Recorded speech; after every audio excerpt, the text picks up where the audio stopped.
এই 3.5 চ্যাপ্টারে 13 নম্বর অঙ্কটি। অঙ্কটা অনেক মজার। অঙ্কটা একটা ছোট, আমার সাথে একটা ছোট ইতিহাসও আছে যে আমি যখন কলেজে পড়তাম, এই কলেজের টিচাররা এই অঙ্কটা কেন জানি করায় নাই। তারপরে তো বাসায়ও আমি আসলে অঙ্কটা যেহেতু করার নেই কলেজে, তারপরে আমি করিনি। তারপরে আমি যে যার কাছে পড়তাম তিনিও কেন যদি অঙ্কটা বাদ দিয়ে দিয়েছিল, তাই ভাবছিলাম যে অঙ্কটা আসলে মনে হয় আসবে না। তো যেটা হয়ে গেল যে আমাদের এইচএসসি পরীক্ষার সময় যে সরলরেখা থেকে যে 2টা অঙ্ক আসে তার একটাই ছিল আসলে এই অঙ্কটা। তো তখন আসলে খুব কষ্ট পেয়েছিলাম যে একটা অঙ্ক বাদ দিলাম, এই একটা অঙ্কই চলে আসছে। তো এই জন্য এই অঙ্কটা আসলে খুবই আমি স্পেশালি একটু ট্রিট করি, স্পেশালি ভালোবাসি এই অঙ্কটাকে, যে এই অঙ্কটাই আসছে এবং এই অঙ্কটাই আমি আসলে পরীক্ষা অ্যান্সার করতে পারিনি, অথবা আমাকে অ্যান্সার করতে হয়েছিল। তো যাই হোক, এই অঙ্কটার ব্যাপারটা কি, যে এখানে বলছে দেখাও যে x - 2y + 5 রেখাটি -3, 6 বিন্দু থেকে x - 2y - 5 রেখার উপর অঙ্কিত সকল সরলরেখাকে সমদ্বিখণ্ডিত করে। আশা করি কিছুই বুঝো নাই, আমি ফার্স্টে বুঝিনি আসলে। দেখো তো ব্যাপারটা কি বলছে, যে এখানে একটা রেখা দেওয়া আছে, আমরা চিত্রটা অবশ্যই আঁকবো, x - 2y - 5 = 0। এই রেখার উপরে অন্য একটা রেখা, সেটা কি ধরলাম এই রেখার উপর অন্য একটা বিন্দু দেওয়া আছে -3, 6। আচ্ছা, এখন বলছে -3, 6 থেকে এই রেখার উপর আসলে কয়টা রেখা টানা যাবে চিন্তা করো তো। অসংখ্য রেখা টানা যাবে না, যে এইদিকে একটা, এদিকে একটা, এদিকে একটা, এদিকে একটা, এরকম করে এই বিন্দু, একটা বিন্দু থেকে এই রেখার উপর মানে কোটি কোটি রেখা টানা যাবে। এই যে কোটি কোটি রেখা হইতে পারে, সেই সব কয়টাকে, যে যতগুলো রেখা আসলে হইতে পারে, হ্যাঁ ধরো যে এখানে আমি অনেকগুলো রেখা চিন্তা করি, যে এরকম একটা রেখা, এরকম একটা রেখা, এরকম একটা রেখা, এরকম একটা, অনেকগুলো রেখা, সব কটা রেখাকে একটা রেখা আছে, একটা বিশেষ রেখা আছে, সে হচ্ছে x - 2y + 5 এই রেখাটা সমদ্বিখণ্ডিত করবে। এটা অবশ্যই করবে, ঠিক আছে? এটাই তোমাকে এখন প্রমাণ করতে হবে। তো এখন কথা হচ্ছে কোটি কোটি রেখাকে একটা রেখা সমদ্বিখণ্ডিত করে ফেলে, এটা কেমনে প্রমাণ করবো? হ্যাঁ, এটা তো অনেক বিশাল ঝামেলার বিষয়। তো আমরা একটা কাজ করি, তখন আমরা কোটি কোটি রেখা নিয়ে না কাজ করে আমরা একটা রেখা নিয়ে কাজ করি। তাহলে আমরা একটা কাজ করি, এখানে কোটি কোটি রেখাগুলোকে মুছে ফেলি। আমরা চিন্তা করি যে এই বিন্দুটা থেকে একটা রেখা টানলাম, এবং এই একটাকে আগে সমদ্বিখণ্ডিত করে নাকি এটাকে প্রমাণ করার চেষ্টা করি। আগে একটা হোক, তারপরে দেখা গেলে কোটি কোটিটাকে করা যায় নাকি। তাহলে এখন যদিও সরলরেখা হয়নি, এটা বক্ররেখা হয়ে গেছে, যাই হোক। তো এই একটাকে এটা সমদ্বিখণ্ডিত করে কিনা আমরা এবার একটু দেখি। এখন কিভাবে প্রমাণ করা যায়, আমার থেকে প্রমাণ করতে বলছে এই রেখাটা এই রেখাকে সমদ্বিখণ্ডিত করে। তো আমরা নামকরণ করি, হ্যাঁ, যেহেতু ধরলাম এটা হচ্ছে এ, এটা হচ্ছে বি, তাহলে এই আবু অর্থাৎ এ বি রেখাটাকে আমরা ধরলাম যে এই সিডি রেখাটা সমদ্বিখণ্ডিত করে, আর এটা ধরলাম ইএফ। তার মানে প্রশ্নটা হচ্ছে কি, এ থেকে ইএফ এর উপর যত রেখা টানা যায় তাকে সিডি সমদ্বিখণ্ডিত করবে, এটাই হচ্ছে প্রমাণ করতে বলছে। ওকে, তো আমরা এখন চিন্তা করবো যে আগে দেখি সিডি কে সমদ্বিখণ্ডিত করে কিনা। তাহলে এখন কনসেপ্টটা কি হতে পারে? কনসেপ্টটা হতে পারে এরকম, যে আমি যদি এইটার মধ্যবিন্দু ধরে নিই পি, যে এবি রেখাটার মধ্যবিন্দু আমি সামহাও নির্ণয় করছি, এবং দেখাইতে পারি সিডি রেখাটা ওই মধ্যবিন্দুর উপর দিয়ে যায়। তার মানে কি? তার মানে হচ্ছে সিডি রেখাটা ওটাকে সমদ্বিখণ্ডিত করবে। আমি আবারও বলতেছি ব্যাপারটা কি, যে আমি যদি কোনোভাবে এবি রেখার মধ্যবিন্দু বের করতে পারি এবং দেখাইতে পারি এই মধ্যবিন্দুটা সিডি রেখার উপরে অবস্থিত, তার মানে হচ্ছে সিডি রেখাটা এবি কে সমদ্বিখণ্ডিত করছে। এটাই হচ্ছে আমাকে বের করতে হবে। এখন কথা হচ্ছে ভাইয়া, যে আপনি যে বললেন এবি রেখার মধ্যবিন্দু বের করব, তার জন্য তো আসলে দুই মাথা দুই বিন্দু জানতে হয়। হ্যাঁ, আমি তো একটা বিন্দু জানি, আরেকটা বিন্দু তো জানি না। তাহলে আরেকটা বিন্দু যেহেতু জানি না, তাতে কি হয়েছে, আমরা তো জ্যামিতি শুরু করতাম কি দিয়ে, মনে করি দিয়ে, তাই না? আমরা সবকিছু মনে করি। তাহলে আমরা মনে করি বি বিন্দুটা হচ্ছে আলফা বিটা, মনে করতে তো সমস্যা নেই আসলে। তাহলে এখন ফার্স্টে কি লিখবো, যে মনে করি a - 3, 6 বিন্দু থেকে অঙ্কিত এ বি সরলরেখা ইএফ, ব্র্যাকেটে লিখে দিও সমীকরণটা, সরলরেখাকে বি আলফা বিটা বিন্দুতে ছেদ করে। এটা আমরা মনে করে নিলাম। আমরা মনে করলে কেউ কিচ্ছু মনে করবে না, সমস্যা নেই। এখন তাহলে এটা যদি আলফা বিটা ধরে নিছি, তাহলে এ বি এর মধ্যবিন্দু কি হবে? সুতরাং এ বি এর মধ্যবিন্দু পি, এটা কি হবে? আমরা বলতে পারি আলফা - 3/2 বিটা + 6/2। এই পর্যন্ত। তাহলে আমি একটা পি বিন্দুটা কিন্তু পেয়ে গেছি, যে আমরা যেটা ধরে নিছি সেই অনুযায়ী এটার মান 6/2। এখন আমাকে কি দেখাতে হবে? আসলে আমাকে দেখাতে হবে এই পি বিন্দুটা সিডি রেখার উপর অবস্থিত কিনা, এটাই দেখাতে হবে। আচ্ছা, এটা কিভাবে দেখানো যায়? আমরা ছোট্ট একটা চিন্তা করি, একটা বিষয় চিন্তা করি, যে ধরলাম একটা সরলরেখা দেওয়া আছে x + y + 1 = 0। এখন ধরলাম যে -1 0 বিন্দুটা এই রেখার উপর অবস্থিত, -1 0 বিন্দুটা এই রেখার উপর অবস্থিত। এটা মানে আসলে কিভাবে বোঝা যায় যে এটা যদি -1 বিন্দু হয়, 0 বিন্দু হয়, এই রেখাটা যদি অবস্থিত হয়, খেয়াল করো আমি যদি এটাকে লেফট হ্যান্ড সাইডে বসায় দিই, লেফট হ্যান্ড সাইড কি x + y + 1।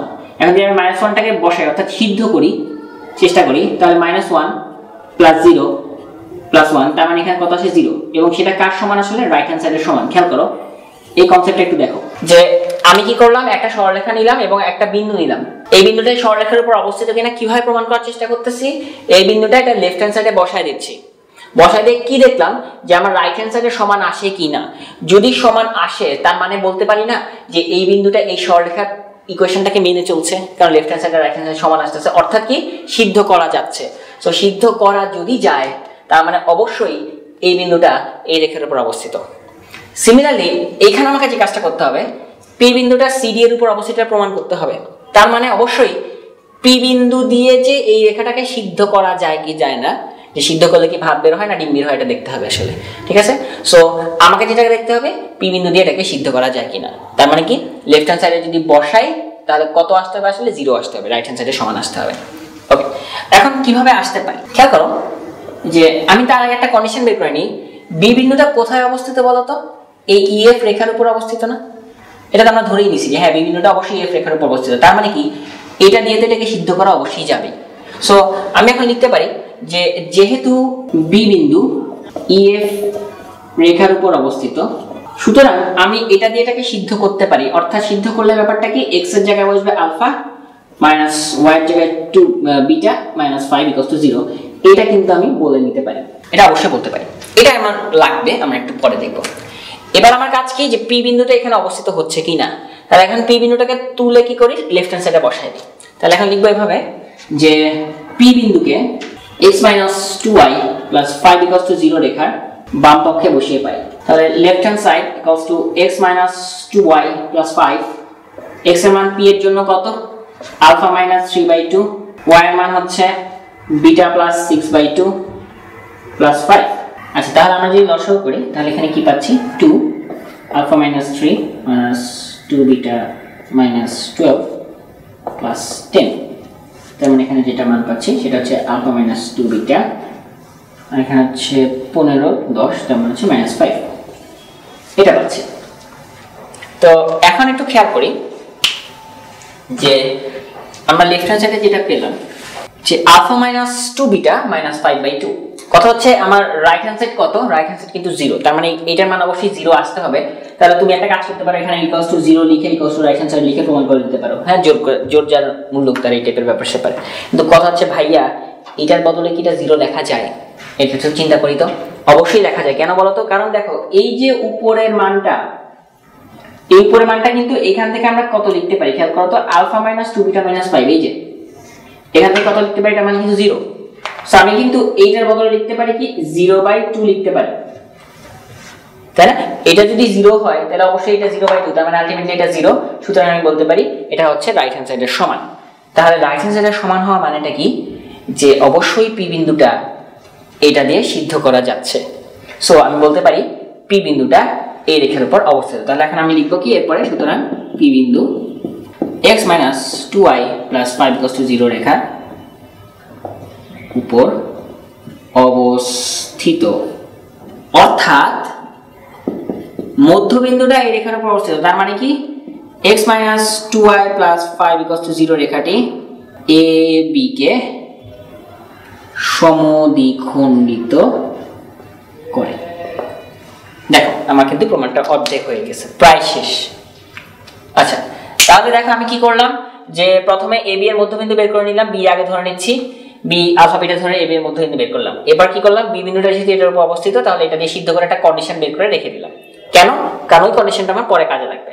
এবার পি বিন্দুটা দিয়ে এটা লেফট হ্যান্ড সাইডে বসালাম এবং দেখলাম ওই কন্ডিশনটা অ্যাপ্লাই করে যে লেফট হ্যান্ড সাইড আর রাইট হ্যান্ড সাইড সমান হয়েছে। সমান হওয়া মানে হচ্ছে কি পি বিন্দুটা দিয়ে এটা সিদ্ধ করা যায়, অর্থাৎ পি বিন্দু এই রেখাটার উপর অবস্থিত, তার মানে এই রেখাটা অর্থাৎ সিডি রেখাটা আমার এবি কে সমদ্বিখণ্ডিত করবে। এখন কথা হচ্ছে একটাকে কিন্তু সমদ্বিখণ্ডিত করছে, এটা আমরা কিন্তু প্রমাণ করে ফেলছি। কিন্তু মজার ব্যাপার হচ্ছে একটাকে যদি সে করে, সে আসলে ওই কোটি কোটি রেখাটাকেই সমদ্বিখণ্ডিত করবে। কেন?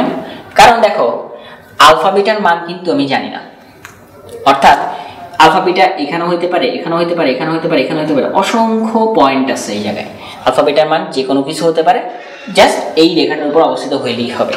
সো আলফা বিটা যদি এখানে হয় তাহলে রেখাটা এমন হবে, এমন হবে। যা কিছু হোক না কেন সব কটার জন্যই কিন্তু আসলে আলফা বিটার মান যাই হোক না কেন আমরা এটা কিন্তু সমদ্বিখণ্ডিত করছি। সো আমরা তখন বলতে পারি যে সুতরাং x - 2y + 5 = 0 রেখাটি -3, 6 বিন্দু থেকে x - 2y - 5 = 0 রেখার উপর অঙ্কিত সকল রেখাকে সমদ্বিখণ্ডিত করে, এটাই আসলে প্রুফ করতে বলেছে। সো এই অঙ্কটা অনেক ইম্পর্টেন্ট একটা অঙ্ক এবং অনেক কনসেপচুয়াল অঙ্ক, যে আসলে আমাকে বুঝে নিতে হবে যে কীভাবে আসলে প্রমাণটা করতে হবে। সো অবশ্যই অঙ্কটা করবেন।